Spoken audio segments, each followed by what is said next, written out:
Good afternoon, everyone, and welcome to the first session of this series called Poets Talk Politics, which is being hosted by hi Holly, which is being hosted by the Comparative Literature Institute of the University of Porto. And so what I will try to do in this cycle of readings and talks is to invite artists that I think are pushing the genre of poetry forward and whose work can help us think through some of the political conundrums of the present. What interests me is not so much poetry with a political message or that talks about what we hear in the news or whatever, but rather poetry whose very form reflects the political circumstances or the mood of our time, as I'm using mood here in a way that taking it from an essay that Marie wrote about a poet that we like a lot, Steve Zoltansky. So such is the case with Marie's book, whose poetry, both thematically and formally, couldn't have been written 20 or even 10 years ago. In other words, this is writing that feels fresh, relevant, and of the moment. I also thought Marie would be the perfect person to open this series on politics because despite the dark and pessimistic tone of the book, her investment in the project of the left irradiates energy and optimism. We might very well be doing, if you know, Marie's, from social media and whatnot, you know that she's very engaged and very energetic, very vocal about a lot of stuff, and which is something I find really, really cool. So we might very well be doomed, but Marie's commitment to the fight for a better world is nonetheless an inspiring example, I think. So welcome, Marie. I'm not just going to say introduce the other people in the chat, and then Marie's going to read from Unsolved Mysteries and from whatever she's prepared for us. So I am. My name is João Paulo Guimarães, as you can see on the screen. I have a PhD in English from the State University of New York at Buffalo, and from 2018 to 2020, I was an Irish Research Council postdoctoral fellow at University College Dublin. I now work at the University of Porto as a junior researcher. My research concentrates on contemporary American poetry and science studies. In my dissertation, I explored the relation between experimental poetic language and the so-called languages of nature, right? So the divine word, the genetic code, cybernetic information, biosemiotics, etc. And more recently, I've been researching how old age is represented in recent avant-garde poetry. So that's it for me. Then we have my colleague, Isabel Carvalho, who holds a BA in fine arts, in painting, and a master's in image design from the School of Fine Arts of the University of Porto, and a PhD in literary, cultural, and interartistic studies from the School of Humanities of the University of Porto as well. Her artistic work has revolved around the visual arts, writing, and editing. Her practice is marked by a research component and the mixture of scientific and speculative approaches as a methodology. She has regularly exhibited her work both individually and collectively in Portugal and abroad. She did artistic residencies in Berlin, Barcelona, and Lofoten in Norway, and is represented in several collections. She was responsible for the Navio Vazio project, in which a space was temporarily occupied for editorial experimentation in 3 dimensions. In 2017, she started the Leonorana editorial project, of which she is the author and editor. And then you have my longtime friend, Elina Siltanen, who also studied with me in Buffalo. She currently teaches at the University of Eastern Finland. Her current research focuses on contemporary American poetry, more specifically on how emotional relations are constructed in the reading event and how poetry can situate readers in complex positions. Most recently, she has published, for example, an article on the connections between conceptualism and confessionalism in the Journal of Modern Literature, and on metamodernism and new sincerity in English studies. Her book, Experimentalism in Contemporary American Poetry, John Ashbery, Ron Silliman, and Lynn Ginian, was published by John Benjamins in 2016. And she has a double doctoral degree from the University of Turku, Finland, and Luleå University of Technology from Sweden. And finally, let me just drink something. And so finally, we have Malgorzata Myk, who we will refer to as Goshka for the remainder of the session. Is associate professor at the Department of North American Literature and Culture at Loza University in Poland. Her research interests include avant-garde and experimental writing in North America, language and post-language writing, Kootenai School of Writing, new narrative, non-narrative, intergenre writing, as well as intersections between literature and philosophy, gender and queer studies, speculative writing, and post-humanist literature. Her publications include a monograph on the language poet Leslie Scalapino titled Upping the Ante of the Real, Speculative Poetics of Leslie Scalapino, which came out in 2019, a co-edited volume of essays, Theory That Matters, What Practice After Theory, and a co-edited special issue of the Polish Journal for American Studies on technical innovation in North American poetry. In the past, she studied at the Department of English at Orono, Maine, and worked at the National Poetry Foundation, also located at the University of Maine campus. She serves as content editor of the scholarly journal Text Matters, published by Loza University, and she's also an occasional translator. In recent years, she's translated excerpts from Leslie Scalapino's work, Kevin Davis's poetry, and Lisa Robertson's conceptual work, The Weather, which is forthcoming. And finally, we have our main guest, Marie Buck, who is the author of Portrait of Doom, which came out in 2015. Good Night, Marie, May God Have Mercy on Your Soul, which came out in 2017. And lastly, Unsolved Mysteries, which came out in last year. They live in Brooklyn, and they are the managing and web literary editor at Social Text. And so, welcome, Marie. I'll let you now read from your book. Welcome. Thank you so much. Thanks for having me. So I'm just going to read a few poems from Unsolved Mysteries. A few from the beginning and kind of a couple from the end. The Dead. All we're going to do after the revolution is document the lives of the dead. Not the dead we already know about, but the dead we don't know about. We're going to take Jeff Bezos' money, and we're going to document ourselves and our pets, all our affections, our quotidian habits. Not the dead we already know about. We're going to document street cats that we didn't take in because we already had pets. We're going to document, on behalf of our pets, all the toys that our pets liked and accidentally destroyed. And maybe socialism will unveil something. Maybe Jeff Bezos' money will mingle with his blood and create an effect. Maybe socialism will undo our deadness so that we might animate our archives and interact as the things we left behind.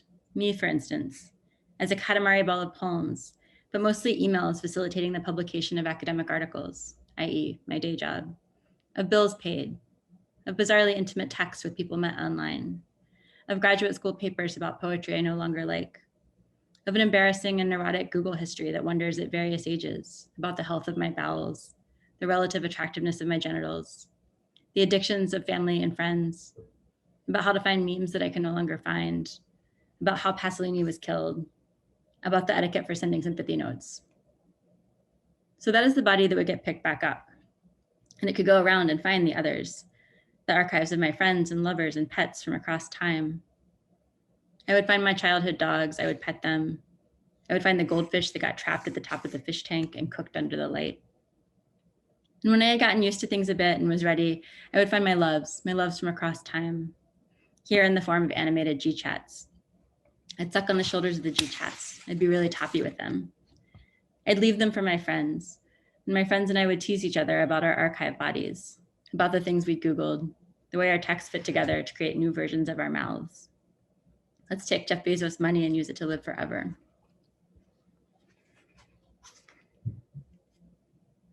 And this is called I Start Watching Unsolved Mysteries.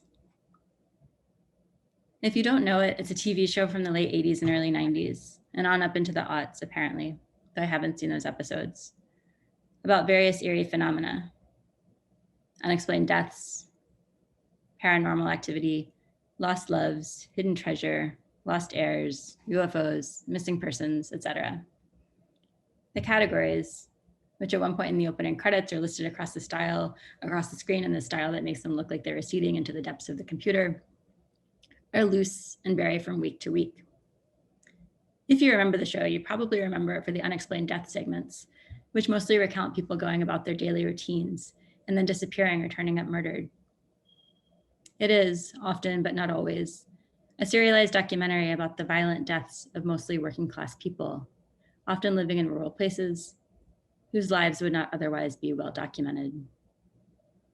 And, like with all of us, their lives and deaths might have been otherwise.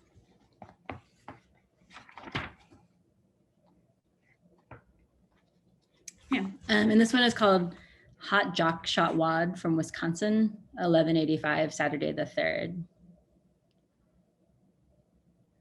In 1985, Dexter Stefanik, a 78-year-old man, is killed while traveling from Oregon to Wisconsin. It's winter. He chooses to save time by stopping at rest stops to sleep. Hot Jock Shot Wad from Wisconsin, 1185, Saturday the 3rd, is written on the rest stop bathroom wall. A cryptic phrase, maybe a clue. Police discover it months after they discover Dexter Stefanik's car burning. Just after his body is discovered at a county dump. His shoes hanging out of a pile of garbage. His legs, his body hidden frozen within the pile. According to the internet, and also to the office of Orrin Hatch, who was mocked online for using the phrase publicly in August 2017, shot your wad comes from the Civil War era and refers to shooting a plug of cloth rather than a bullet from a musket, i.e. an ineffective shot, a shot where you fucked up and wasted it. But we all know that if you write on a bathroom wall that somebody has shot their wad, you're probably referring to coming. Maybe to masturbation rather than to sex, but the musket is definitely a dick. There's even more mystery though. The dates are wrong. Dexter Stefanik's car was found burning on November 19th, 1985, not November 3rd. November 3rd then must have marked a parallel, a time split. A hot jock from Wisconsin shot his wad in the bathroom stall, possibly into the mouth of another man, possibly into the hand of another man, possibly into their own hand, wishing for a different hand, a hand that wasn't theirs and that was therefore less predictable, and that would have taken away the burden of being in control of each motion, of getting oneself to come as opposed to being made to come. Being made to come is not always better, but in a bathroom stall in Montana in the winter, I think it is better. In this scenario, someone refers to himself as hot jock, which seems surprising. Perhaps this was intended as a seed. Suggest on a bathroom wall that there is sometimes a hot jock there, and then perhaps there will be. Orrin Hatch was mocked for saying that other Republicans had shot their wad with regard to a series of defeated healthcare bills. The healthcare bills sought to make healthcare even shittier, to make life in the relationship to one's body even more difficult, so that it would be less and less likely that one could sadly or agitatedly or happily or thoughtlessly shoot one's wad in a restroom stall, and more likely that one would, like Dexter Stefanik, be kidnapped and shot twice and left at an icy garbage dump. In this world, the world in which we lose healthcare and other services even more quickly than we are, it is definitely more likely your car will be set on fire. Your foot will be spotted sticking out from under an old couch. Your body will no longer be animated. A friend got caught by a cop writing "Bernie would have won" on a rest stop bathroom wall. That is, casting a spell. That world would be a different world. There are many possible worlds, some better, some worse than that phrase would suggest. In one world, everyone is sad about the deaths of their loved ones, but cross-country trips do not exist. Montana does not exist. Springtime does not exist. In this world, you don't have to jerk yourself off, but you're not jerked off by anyone else either. You can touch your dick yourself, or you can thrust it into the world. And the world manifests not as loose air, but as a sloppy, wet mouth, a rectum, spit-covered labial folds, a spongy, warm pocket, a small calloused hand. You thrust into the world, you the hot jock, and you shoot your wad. My current favorite memory to shoot my wad to is, a man pulls out to avoid coming, to keep lasting and make a game of it, but cannot help but come accidentally, sitting in front of me with his legs folded underneath him, thighs shaking, spurting into a condom without touching himself or me. Just a dick, not being touched, no longer inside of anything, quivering and filling a condom head. This man was definitely not Dexter Stefanik, since Dexter Stefanik is dead. But this man came into the ether, suggesting the possibility of a world in which Dexter Stefanik would never have died. The theory of the homunculus, a 16th century speculation about how a fetus came to be, suggested that cum was composed of tiny men, just tiny little humans. So in shooting our hot wads, we're shooting out people, little men who might escape the condom, not to cream on a hand or in an ass, but instead to populate the world, to fill it with tiny helper elves who would have, as Dexter Stefanik shot his wad in the rest station bathroom, left the restroom, stopped the killer, a man of at least 6 feet with a pale complexion, who was later seen pulling up behind Stefanik's empty car. The homunculi might have restrained the killer, whispering warnings into his ears, and when he did not heed those warnings, chomped into his flesh repeatedly until he melted into the snow and dissolved into the bellies of the homunculi, strengthening them for more good deeds. In this world, Dexter Stefanik lives another couple years, shooting wads where he likes, quivering and coming, driving across the isolated stretch from Oregon to Wisconsin over and over again.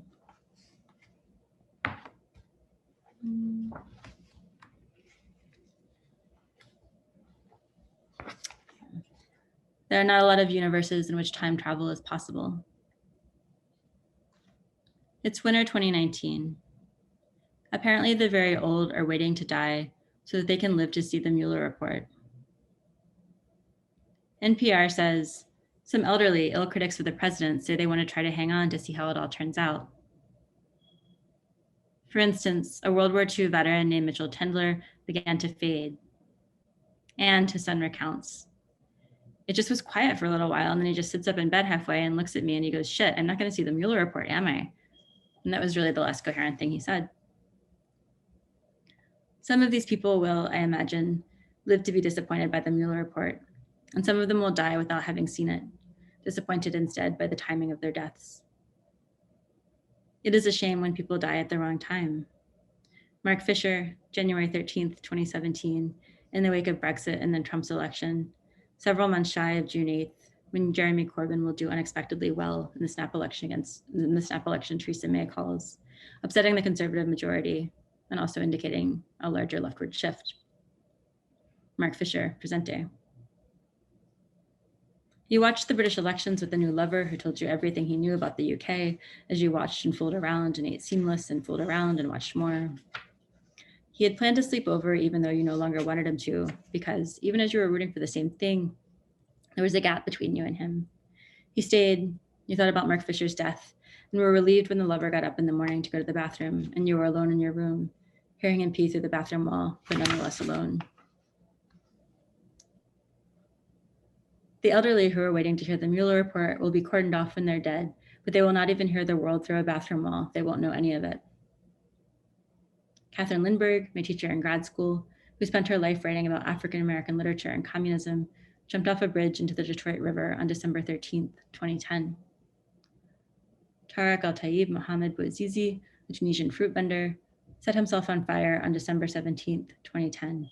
4 days later, the flame of his body sparking the Arab Spring, after police officers who regularly harassed him confiscated his fruit and the electric scales that he used to weigh it.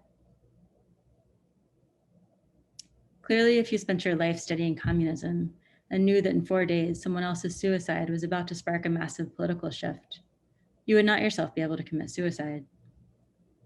Clearly, if you were Mohammed Bouazizi and knew the effect your immolation would have, you would have to do it anyway, knowing you'd never get to see its effects. which sounds nearly impossible to do. I wish they could have negotiated a trade. If Catherine, Mark Fisher, Mohammed Bouazizi had known when to have hope and when to despair, and collectively saved a body for the three of them to animate together, swapping in and out of it, watching events unfold, channeling their rage into this anchor body that could move in the world if it wanted to, or rest undead, and watch things get better and worse, watch suffering and death, watch joy, in patterns that at least are different than those we might have expected, suggesting the possibility of better patterns yet to come. The one brief period in which I regularly engaged in suicidal ideation, i.e., I did not want to kill myself, but enjoyed flirting with the idea every day, noting with titillation as the train came, how easy it would be to fall in front of it, whereas normally I tried to avoid thinking about exactly that, and whereas later the thought of the train would not cross my mind. In that brief period of suicidal ideation in 2016, my brain played two thoughts over and over again. Why are we still doing this? This being getting up, going to work, everything we associate with life, to be honest. And then the response, if you stop doing this, you'd literally never find out what happens next. It's hard to answer why we're all still doing this, but also very easy to answer why you personally are still doing it, to see what everyone else does. The gap between yourself and others, which we might think is a source of isolation, is actually what keeps you wanting to animate your body. It's 2011 and you are getting fingered in a bed that belongs to neither you nor the person fingering you. You've taken a break from the protest. You moan, they return it. Their finger glows, ET style. Your clit glows back, the glowing finger and the glowing clit becoming vine-like and entangled, becoming animated by something else, pulling the two of you back out into the world. In 2019, relatives keep dying. And everyone in your family who has died before 70 has not had money or even a union job like your father did. Your mom's cousin, for instance. You went to visit your mom's cousin's family when you were 10. Your second cousin, a year older than you, had John Connor hair for Terminator 2, and you watched Doug with him in his room, and your prepubescent body felt a sort of proto-lust. Messy room, skateboarder, John Connor hair. Terminator 2 is a movie about the future, and a world in which Skynet, a synthetic intelligence system, has gained consciousness and decided to kill all the humans. In this movie, you can travel back and forth in time, altering things, an ability we do not have in real life. So that the proto-lust of a 10-year-old for her 11-year-old second cousin must remain forever encased in a husk. There is no way to jostle it or repurpose it. There is no way to feed it to the souls of the dying and use it to reanimate them. The proto-lust walks in the woods with sticks. It sleeps on an air mattress. It goes away. It returns years later and drives around the Beltway with older teens to watch the Robin Williams movie, Jack, about a child who looks like a grown man, which is a metaphor for nothing. And it sits, much younger, in the back of a car as the car speeds along. And then it arrives home, where the two sets of parents reminisce about their parents, some of whom are dead, and joke about family traumas. The proto-lust is encased. It cannot be penetrated. Other lusts can do things. It's summer 2018. You want to fuck someone who is texting you about cheap popsicles usually bought in bulk for children. Like, come over, we're going to watch documentaries and eat popsicles, you know, the shitty ones. Freeze pops in plastic tubes. You go to a public swimming pool and talk about Mark Fisher and also about how this pool wouldn't exist except for the New Deal. Public fucking pools, they would never make that now, as teenagers splash around you. Your prospective lover is reading John Reed's 10 Days That Shook the World. Water is the best feeling. The lover bails on actually fucking afterward, citing a text received about the illness of a family member. Your lust then exists in the form of a freeze pop, slushed up in a plastic tube. The slush in the plastic tube merges with the slush in the freeze pop plastic tubes of your youth. You're eating a freeze pop in your neighbor's backyard. Your neighbor shows you a secret. She's written the word fuck in marker on the bottom of her shoe. This only increases the power of the freeze pop, which you then make larger, which you then suck on as though it's fingers. It's 2019. You put your fingers into one person as she lays back on the bed, while you ride another person as he too lays back. You make your lover come with one hand, your forearm hurts, you're sweating. When you pull your fingers back out, your fingers reach a freeze pop covered in her fluids. You raise the freeze pop fingers to your mouth to suck the fluids off. But as you do, the plastic part of your fingers dissolves, so that the flesh of the fingers itself, the colored ice, melts into your mouth and you're left without fingers. Okay, you lie in this bed letting people stroke your back while the people with the hardest lives die first. Their deaths are the shitty kind. I was wrong here. You don't get to bottle any of your lust, whether you're 10 or 36. You return months later to the lover who took you to the pool and texted you about shitty popsicles. It's morning and cold out, and you arrive to a sunny apartment and recover from the walkover and excuse yourself to the bathroom to blow your nose and then enter his room, which has bright yellow sheets. You fuck his face. You look so happy, he says after, and he's not wrong. Okay, thanks. Thanks, Marie. Thanks for that. That we don't know about. I'm gonna ask. We're gonna take Jeff Bezos' money. Jesus Christ. I'm gonna ask Goshka to go ahead and ask the first question to Marie, and we can get the discussion started. Yeah, thank you, João. Thank you for inviting me, first of all. And I'm new to Marie's work, actually, but I'm already grateful to João for introducing me to it. My question will be quite broad, so perhaps it's a good one to start with. Because the obvious reference for reading your work is, of course, Mark Fisher's Capitalist Realism, right? And his unfinished work on acid communism, as well as his ideas on the Yeri. Now, I'm particularly interested in the significance and function of dream work in your writing, yes, as related to Fisher's ideas. And you know, of course, his ideas are formulated partly via Wendy Brown's thinking and also Stuart Hall's thinking. And just perhaps for the people who are watching this, just very briefly, Fisher speaks about the forgetfulness of dreaming, right? He uses the phrase, and I quote here, confabulated consistency, yes, which is essentially how he sees the work of capitalism, yes, a smoothing out of the contradictions. And then he references Wendy Brown's argument formulated via Stuart Hall's remarks that dream work is best for understanding contemporary forms of power, yes. So, and then going back, to Fisher's later work, yes, in the intro to the text on acid communism, he glorifies the dreamings of the counterculture again, yes? So I find this shift very interesting, but I also, you know, I'm also thinking about the way you use dreams and dream work in your text. Would you like to say more about this? Yeah, I mean, I feel like there's many threads there. But I feel like it's definitely, yeah, a reference, like there's repeated references to dreaming in the book. And I guess I'm also interested in like the idea of like holding on to things, maybe those things that get smoothed over by capital. But I almost read a poem that's also just about, the documentary kind of reappears, and dreams seem like kind of one of the most ephemeral things. But also like everyone's lives under capitalism are undervalued and ephemeral. And so I feel like, yeah, one of my kind of investments is just like, what can we hold on to? What can we archive? How do we create like a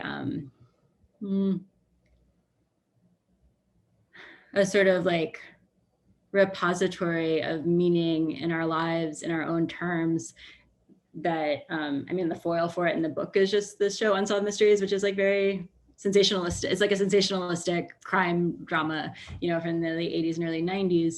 And when I was just watching it casually, not for this book at all, but when I was watching it, I was just like, oh my God, I've like never heard, apparently this is like what a Rhode Island accent sounded like in the 80s from someone who was born like 80 years before, like just sort of like aspects of life that do not get represented in cinema and like mainstream media. And this like sort of grotesque show that seems like incredibly exploitative is somehow like the place where these like lives that you don't normally like that are not borne witness to by enough people are like captured. And which then also, I mean, I was sort of independently interested in, like, I don't know things about documentary, like I don't study it, but I recently have just been like so taken with it as a form. And so like, there's also kind of documentaries that are not exploitative in that way, like threaded throughout the book. So I guess there's like a sort of collection of things that feel ephemeral to me that include like sexuality, dreaming, kind of like pleasure and enjoyment in life. And these things get sort of like washed over and maybe do have some resonance with, I was just sort of like going back to that sort of Fisher work that was never fully actualized, but that is the way the introduction to, and like, yeah, I guess I am very influenced by his sense of like hopefulness as being the thing that we did not have for a long time, and that can then be like an impetus to political change. I don't know if that addresses your question. I mean, as I was reading your work, I've been also thinking about, you know, how dream work, it seems to me, for Fisher and for you as well, probably, it sort of destabilizes this consistency, right? Mm-hmm. And the same can be said about the Yeri aspect in your work, right? And in his theory, essentially, right, it is an element that works against this smoothing over. Yeah. So, I mean, to me, it seemed, you know, to be this kind of work.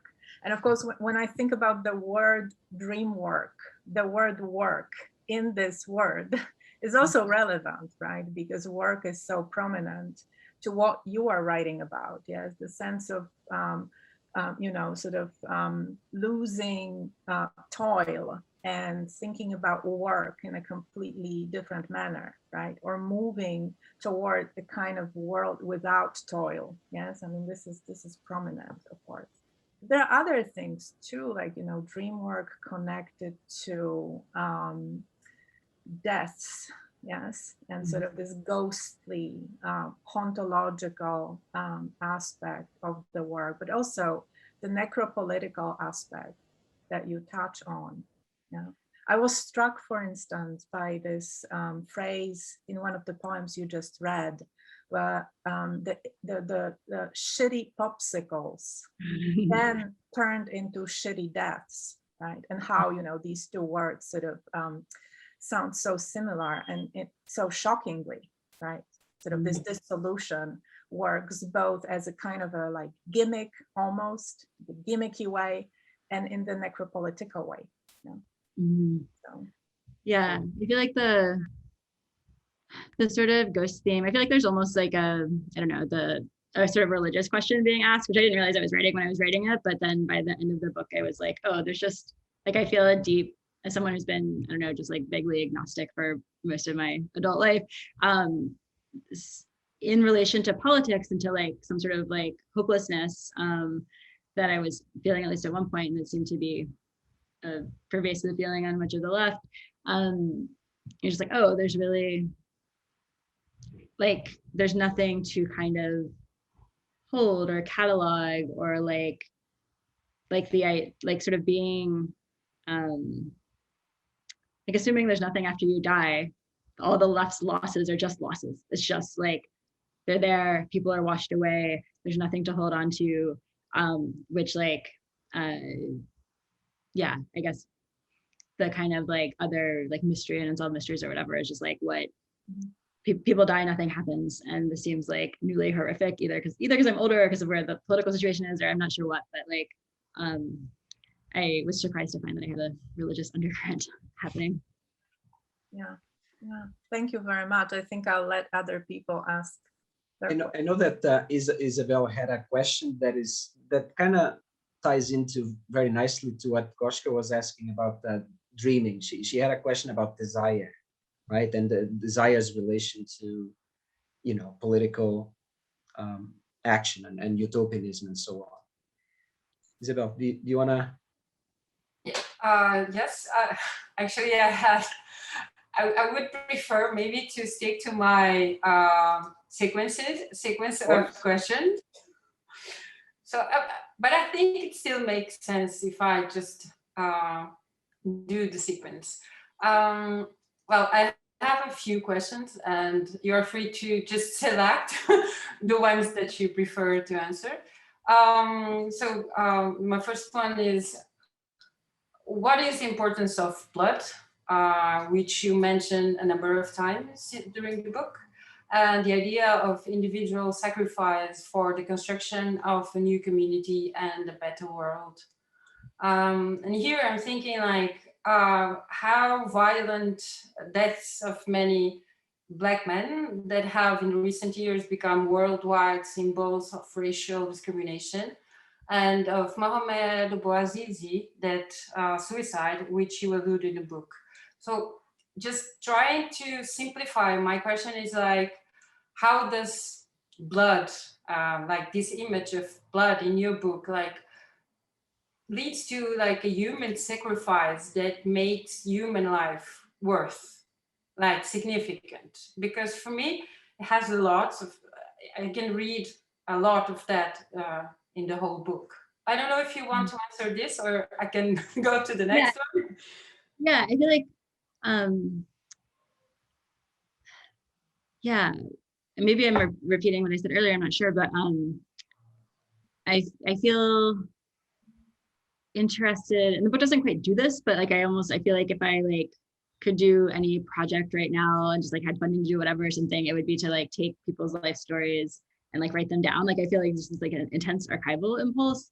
And yeah, one of the things with watching this like gory crime drama was just like, oh, like for the most part, people's lives are washed away. And this sort of also would apply to the sort of grotesqueness that like only in these moments of kind of uprisings and accompanying media attention do we, does everyone say Breonna Taylor's name or George Floyd's name? And so like their deaths, you know, have this sort of like, are very politically meaningful and spark these movements. But like, I feel like part of the book's desire or something is to be like, what would it be to memorialize each other outside of these like instances of violence, or like what, or to just sort of like mark the grotesqueness of the fact that violent deaths are the ones that get memorialized when many that are also more subtly violent. So there's also the sort of distinction between deaths that have us, because they're videotaped or something like that, have a sort of spectacular element to them and are then repeated in the media. But obviously there's also more mundane deaths along sort of various different oppressive lines constantly happening that do not have an element of spectacle or do not receive media attention. So I feel like, yeah, I guess with blood, I think it's actually just like a really simple, just like blood is a symbol of people's bodies and violence. But like I feel like part of the book wants to create a sort of, or like gesture toward a utopian space in which there's a sort of preservation of people's memories that is not rooted through a spectacle around violence. And I was a little bit nervous, like when I was writing too, I was sort of like I want to treat the people documented in the show with respect, which the show doesn't necessarily do. And there is something definitely a little bit perhaps problematic or like taking some license in the fact that I'm like imagining alternatives for them and like reflecting on these people who obviously I'm not able to get their consent to do that in some way. So hopefully it reads more as a sort of like counterpoint to the way they're represented in the show. Like it's already mediated by the show, and then I want to like push at that a little bit. But yeah, I was sort of thinking about the, I don't know, trickiness of trying to archive something. Okay, can I just make a few more questions? Yeah, sure. I think this was the one that João was thinking about, which is what is the role of desire in the imaginary and speculative construction of new possibilities of lives? the life, and the new world. And now I'm going to just ask the others. So the next one is, can one merge political, social, and sexual acts in the quest for revolution? Mhm. And I'm also curious about time and its experience. Is there hope for endless time where idle activities like writing and making sex are not exploited, but instead done for purely pleasure? Mhm. So, Yeah, that's all wonderful.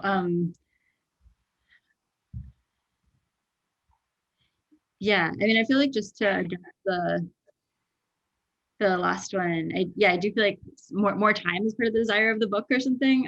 More time for everyone to do things that are pleasurable. And I feel like this, yeah, sort of comes up like somewhat frequently just in the difficulty of like creating art. Like I feel like that feels like a sort of like conversation, at least I don't know to what extent it's happening in those writing communities, but like in New York, it feels like there's like some, I don't know, tension and pressure around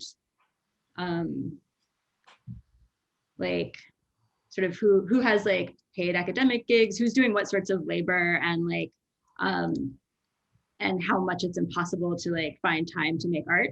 And then it sort of bubbles up in yeah, just questions about like, should things be more DIY or should they be through institutions? Should they take money from dubious like rich benefactors? Like what, like how do we actually find the resources to create the arts communities that we want? Which feels like such an impossible question under capital. And actually like, I feel like my take on that is always just that we need more time, which can be accomplished not necessarily through conversation within art communities, but actually just through like labor organizing and like political reforms like at the level, so that, I mean, what if we had a 3-day work week like that? I mean, it's like far off into the distance, but like I feel like we could get out of this question about like how you form healthy arts communities while kind of like getting away from institutionality, while also getting away from like benefactors, all that stuff, is just like through more, everyone wants more time, like everyone needs more time for pleasure, for writing. And that also lets people write whatever they want. You can have like a community sort of like writing scene that doesn't necessarily based in institutions at all, which also kind of like brings it back to, I feel like Mark Fisher's writing, which I think also emphasizes like, you know, the sort of like creative output coming out of the post-war moment, and like the difference between what the possibilities are when people are squatting or like living very cheaply, or have like arts programs that are funded by the government, like those sorts of things, versus this like moment now when people are so burnt out and having to kind of like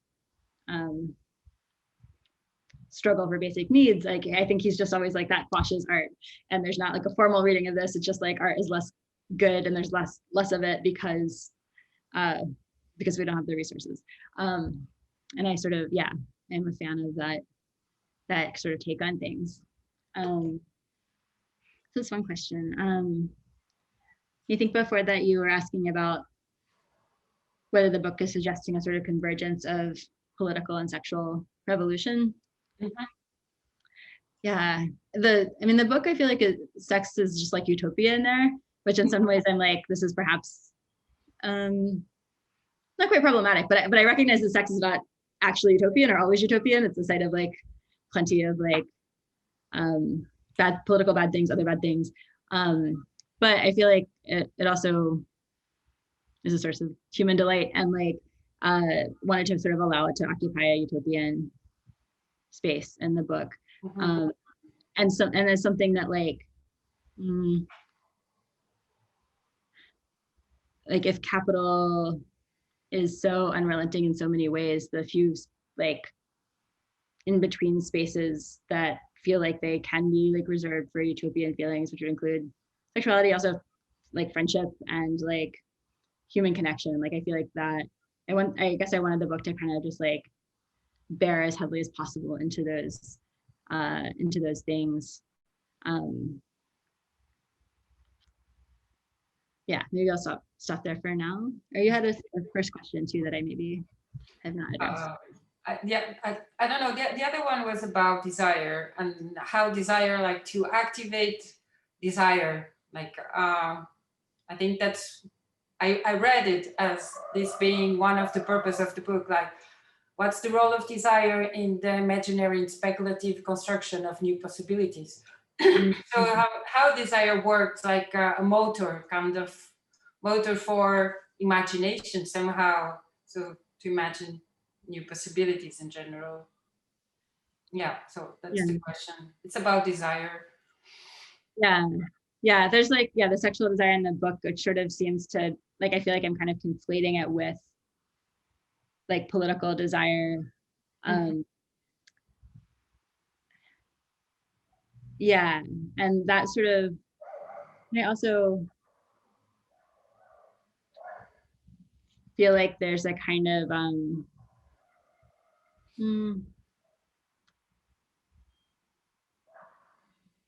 like sort of being on the left is full of so many disappointments or something at various points that and I don't think that, like, ultimately I feel like I don't think that poetry can like build political power. It can obviously be political in various ways, but it's not like something that's going to like help with your union organizing effort, really. I feel like poetry, when I'm like most excited about it, ends up being like a sort of byproduct of political struggle rather than attempting to be a catalyst.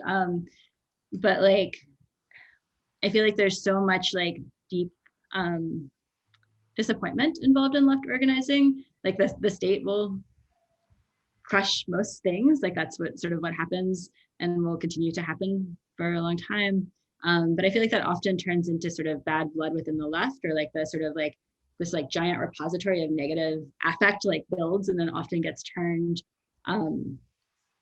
into like leftists who hold slightly different positions, or like people that you argue with in your political organization, and everyone sort of like wants to pretend the reason this didn't work is because like this other person had the wrong idea, which is easier than saying the state is giant and crushing and we don't know if any of it will ever work, but we want to keep doing it.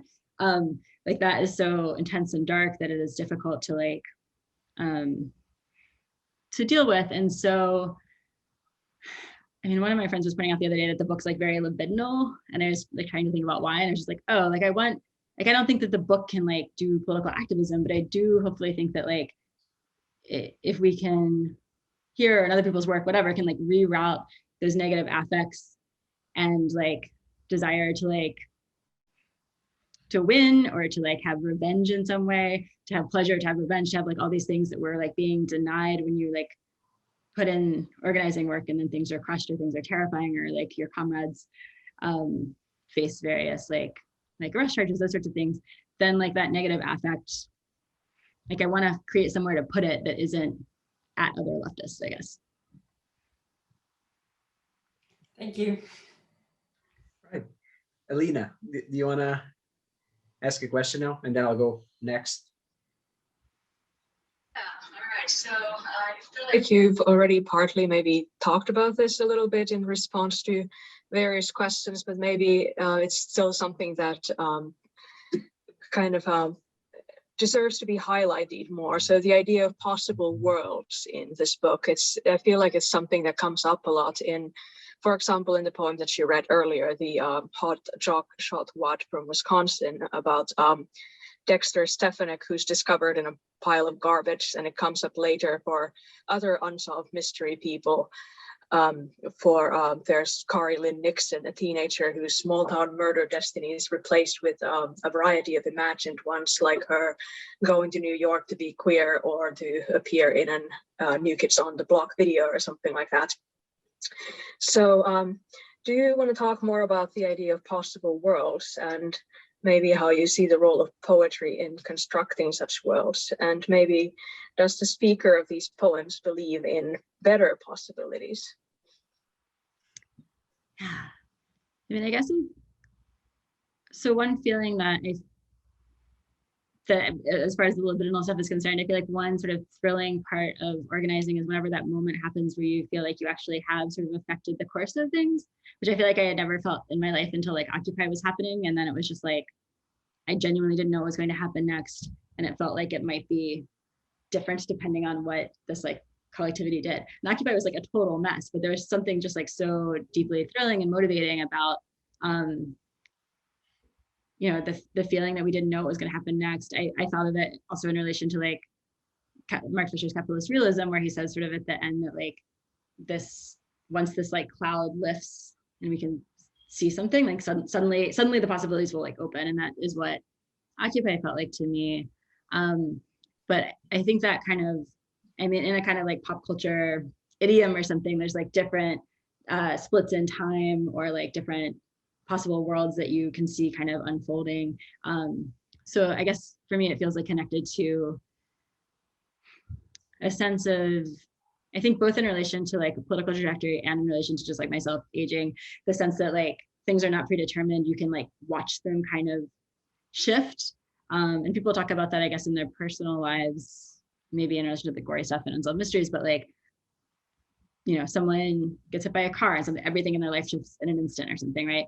But then on this like larger historical trajectories, the kind of like not knowing what will happen next is both terrifying, but also like sort of motivating. Like I no longer feel like I can have a sort of faith in a Marxist teleology. Like that's what those are my commitments, but like I don't think that this is necessarily going to be the way that things like unfold. But then the next best thing is just feeling like at least we don't know what's going to happen. It like might not be shitty. There's a possibility that it won't be shitty. Yeah, that's interesting. And I think it does come up in the book as well. There's this there's this line, I think it was in one of the texts that you read as well. If you stop doing this, you'd literally never find out what happens next.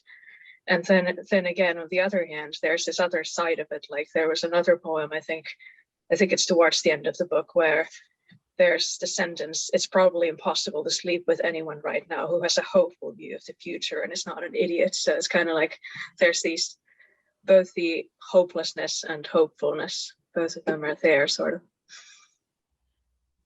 Yeah, that's better than I could say it, but yeah, that kind of hopefulness and hopelessness in conjunction.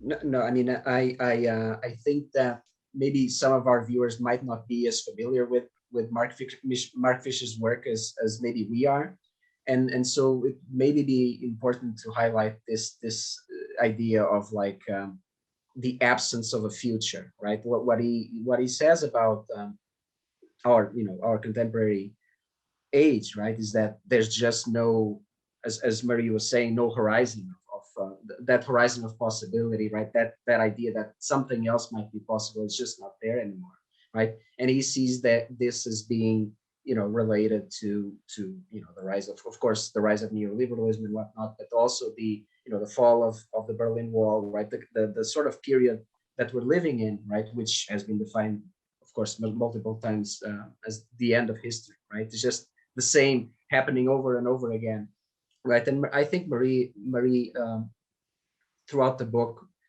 talks about that a lot, right? Like this feeling of impotence, of powerlessness, right? Of the idea that, sure, we had Jeremy Corbyn and we had Bernie Sanders, but that didn't lead anywhere, right? And this book was, didn't lead anywhere concretely, right? Of course, right? Because I know that you Marie, I think, were very involved in the movement and have probably a lot of positive things to say that came out of that. But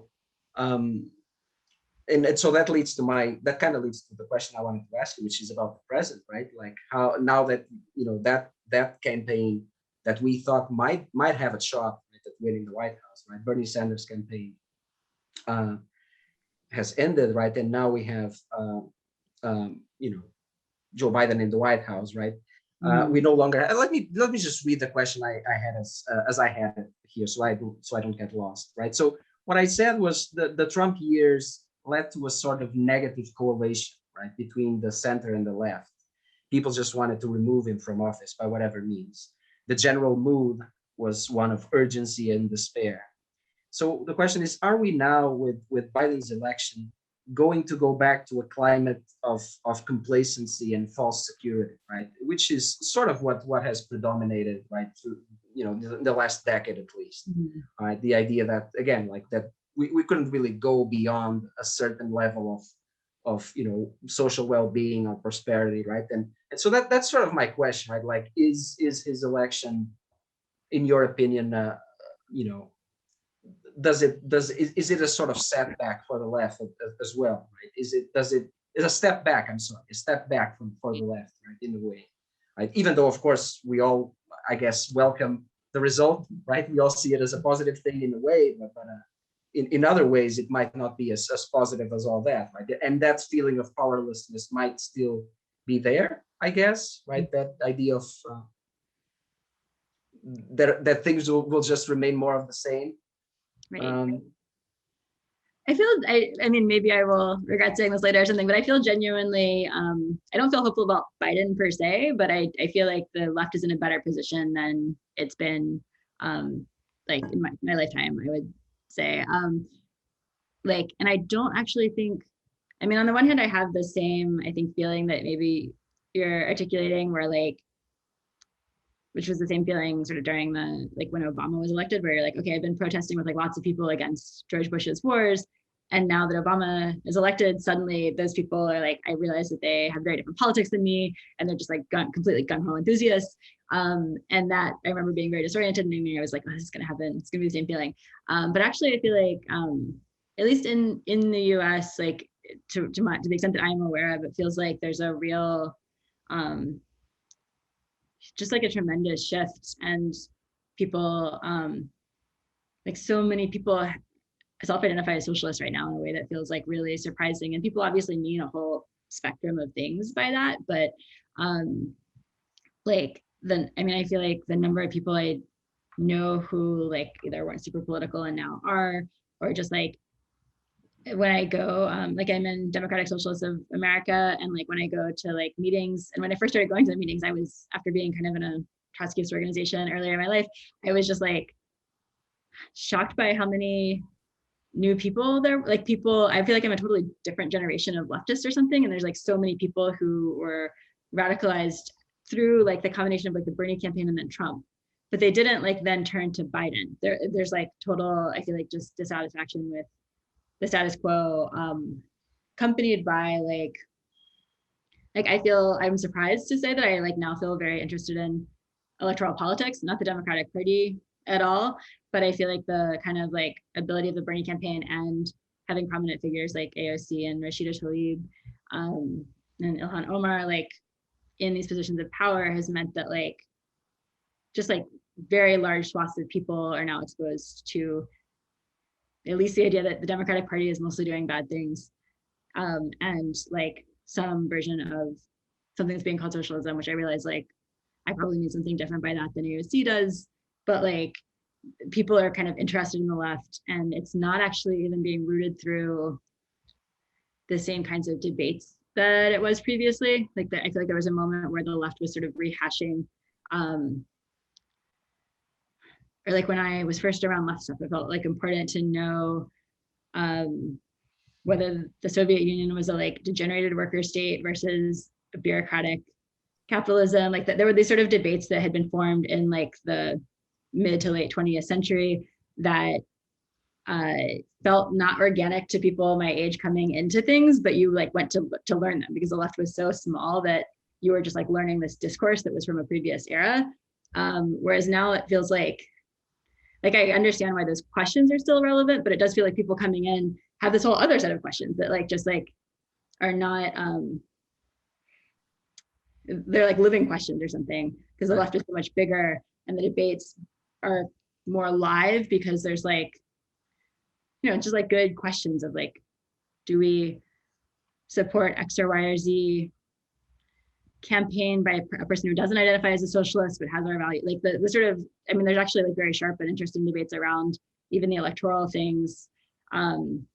People are much sharper about it than I would have, coming from my other leftist background, have expected. I was like, oh, people just like electoral politics, and then you get into the room and everyone is like, electoral politics are so bad, and here's why we have to like have this strategy around them to kind of get out of this loop, or here's how we use them. So I felt very like, yeah, like inspired by that. And then I also think like, I mean, part of me always wants to think that the worse things are, the more radical people get. But I actually don't think that's necessarily the case. Like, I feel like if everything is so immiserated that everyone's just like in the state of constant desperation and work and like avoiding different types of trouble, then that's actually like a bad position to be. People might be very angry and upset and dissatisfied with their lives, but that doesn't necessarily translate into like being able to go to a meeting or organize a union or like put in that kind of time. And I feel like we kind of see that even in the period that Fisher's looking at with like the 60s, like people are able to do these like intense wildcat strikes in the early 70s in Detroit because if they get fired, they can just go get another auto job like very easily. So like the kind of like abundance actually like gets people to ask for more. And we are not, I mean, there's no abundance with Biden, so I'm not arguing that, but I feel like the kind of leftward shift seems like truly remarkable, and the fact that it doesn't feel like a it doesn't feel like a subculture. At least this is my optimistic impression. But like going to a meeting or something now no longer feels like you're in the like lefty subculture and everyone's wearing similar buttons and whatever. It's just like, oh, this is like a wide swath of people who like this is what they have in common. It's not their whole life, but they're here. So I feel, I don't know, joyous even about that. Great, cool. Goshka, do you want to ask?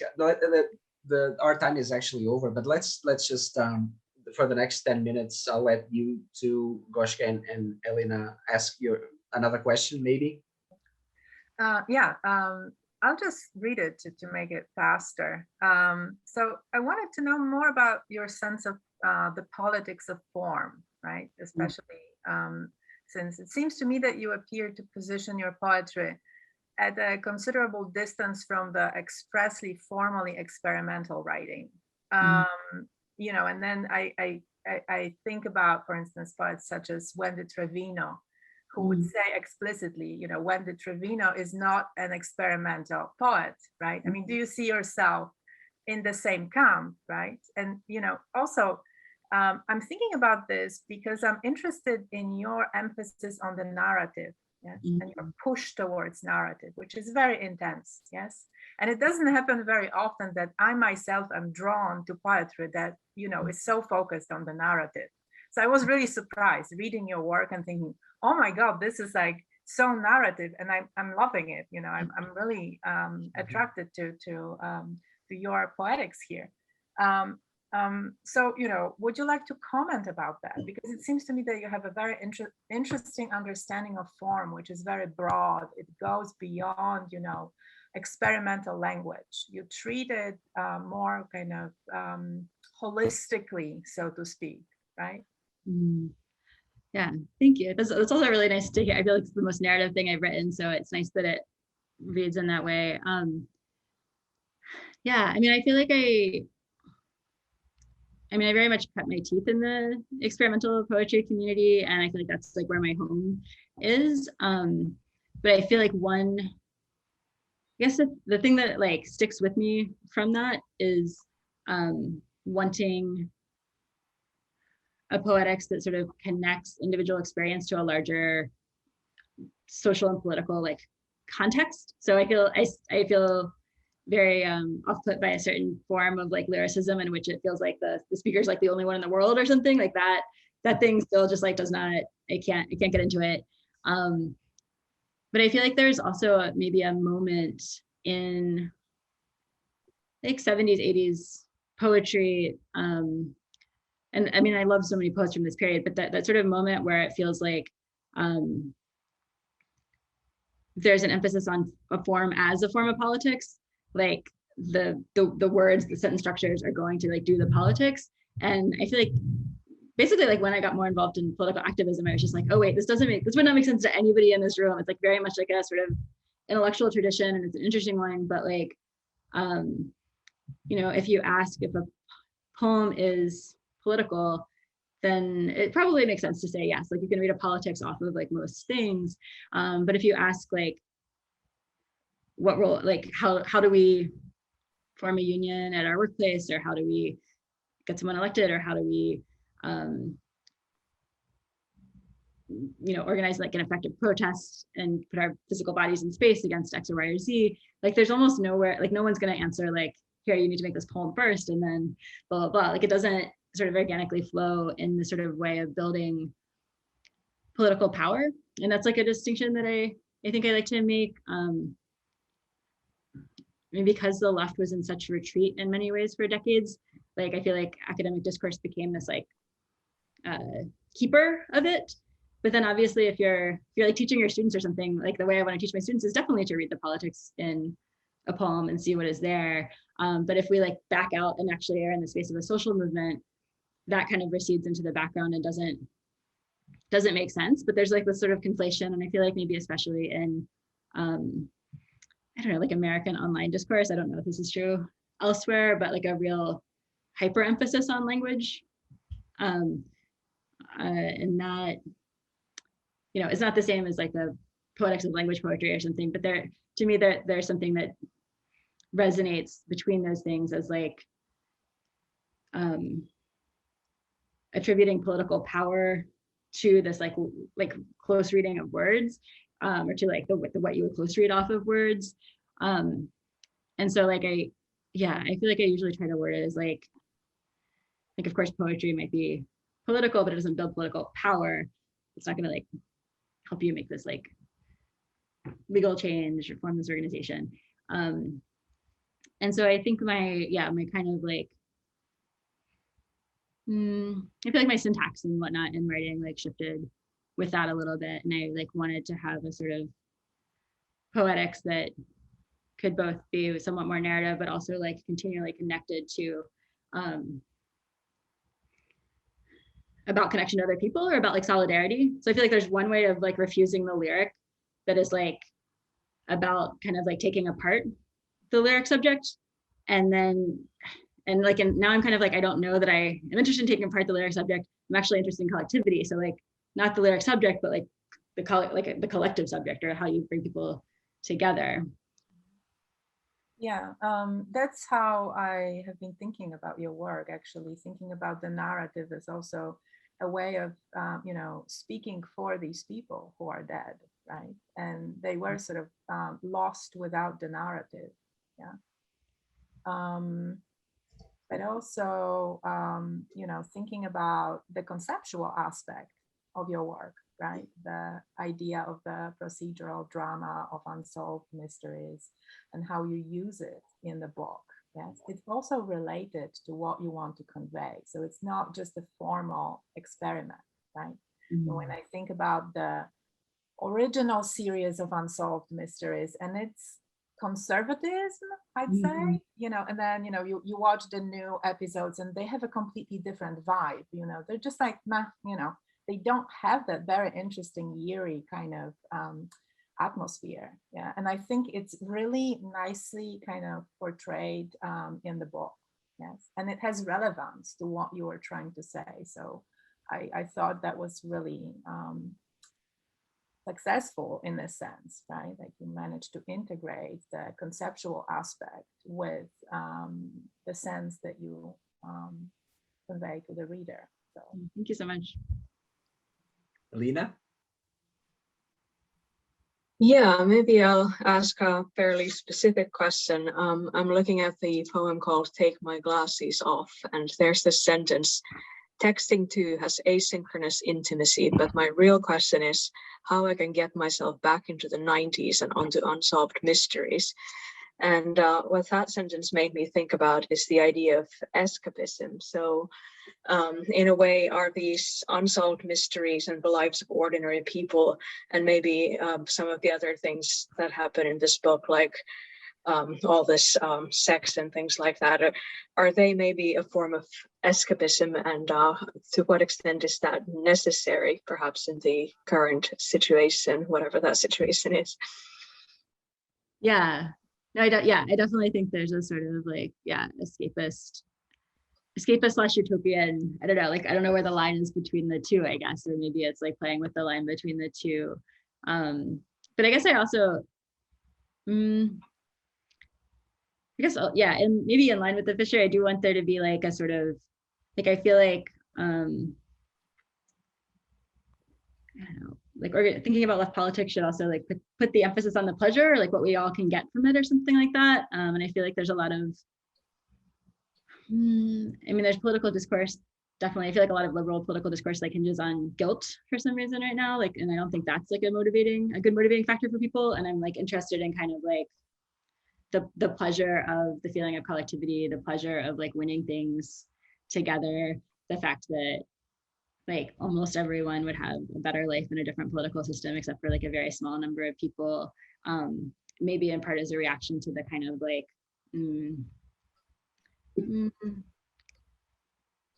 sense of kind of like guilt that can get cultivated as part of politics or something. It's like we all, and also of like, I feel like there's certain just like, yeah, Twitter discourses or something that are like, oh, if you, that kind of like are like a race to the bottom or something, or like a what's the word? Like suspicious of anyone who makes more than 60K a year or something, or suspicious of like any form of privilege. And we want, it's not that people shouldn't have privilege, it's like everyone needs these privileges. These are like human rights.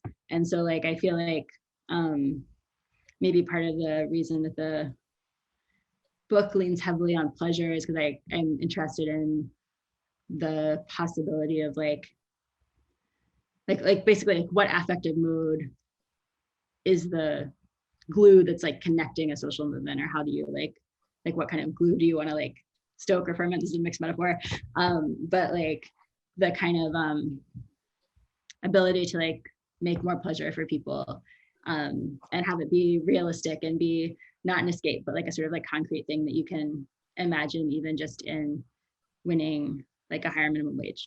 Like that seems like, I mean, it's not quite the same as the sort of utopian vibes around sexuality, but like thinking concretely about the good things that you can get seems like a glue that I like want to cultivate. Yeah. Great. Yeah, thank you. Thank you. So maybe let's finish here. So I'd like to, of course, thank you all very much for coming. The video is being recorded and it's later gonna be online for whoever missed the beginning or whatever. So thank you very much, Marie, and thank you all of you for coming. And like this engagement is like really, really wonderful. Thank you so much for inviting me. Right. Goodbye, everyone.